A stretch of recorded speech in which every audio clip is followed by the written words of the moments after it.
Bonjour à tous, je suis Nafissatou Nianou. Dans ma vidéo précédente, j'avais parlé des conséquences de la comparaison que les parents aiment faire entre les enfants. Mais dans cette vidéo, je vais plutôt m'attarder sur les causes. Alors, qu'est-ce qui peut pousser un parent à juger ou à comparer ses enfants entre eux? La première des causes que je peux vous donner ici, c'est l'ignorance. Parce qu'il y a certains parents qui ne savent pas en réalité que chaque enfant naît avec un patrimoine génétique. Ce patrimoine génétique, c'est quoi? C'est tout ce que nous héritons de par les gènes. Ça peut être le physique, ça peut être le visage, la forme du visage, ça peut être le comportement ou même l'état de santé.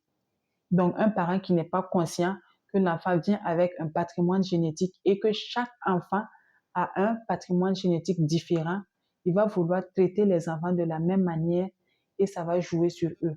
Donc ça, c'était la première des causes qui peut pousser un parent à juger ses enfants ou à les comparer. La deuxième des causes, c'est quoi? C'est surtout une transposition que les parents aiment faire deux fois. Quand on parle de transposition, c'est quoi? C'est le fait de vouloir faire une comparaison entre, une liaison plutôt, pas une comparaison, une liaison entre la ressemblance physique et la ressemblance du comportement. Je prends un exemple simple. Et quelqu'un qui ne s'entend pas avec sa belle-sœur, une femme par exemple qui ne s'entend pas avec sa belle-sœur, et sa fille pas ressembler à cette belle-sœur en question. Immédiatement, cette dame va faire une relation entre le comportement de l'enfant et la ressemblance physique qu'il y a entre l'enfant et la belle-sœur. Donc, facilement, il y aura cette comparaison. La femme va faire une transposition du comportement. Pourtant, la ressemblance, elle est juste physique et pas forcément du point de vue comportement.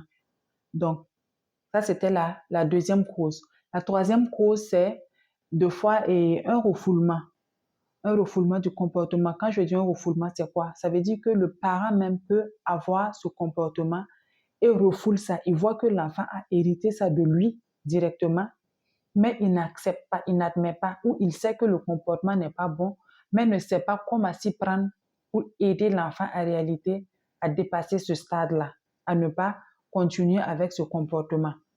Donc, voilà en gros les trois causes que moi personnellement j'ai trouvées pour expliquer le pourquoi les parents aiment faire les comparaisons.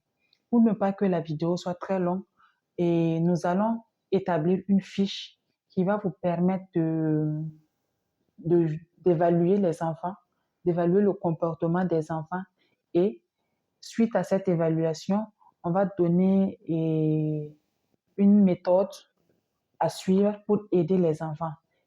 Et dans chaque méthode, on va donner un exemple simple et précis qui va vous permettre de vous situer, face au comportement de l'enfant et quel est vous-même votre comportement, quel comportement est-ce que vous devez adopter vis-à-vis de certaines réactions des enfants. Donc, n'oubliez pas de poser vos questions dans les commentaires ou de dire ce que vous pensez de cette vidéo et n'oubliez surtout pas de liker. Merci.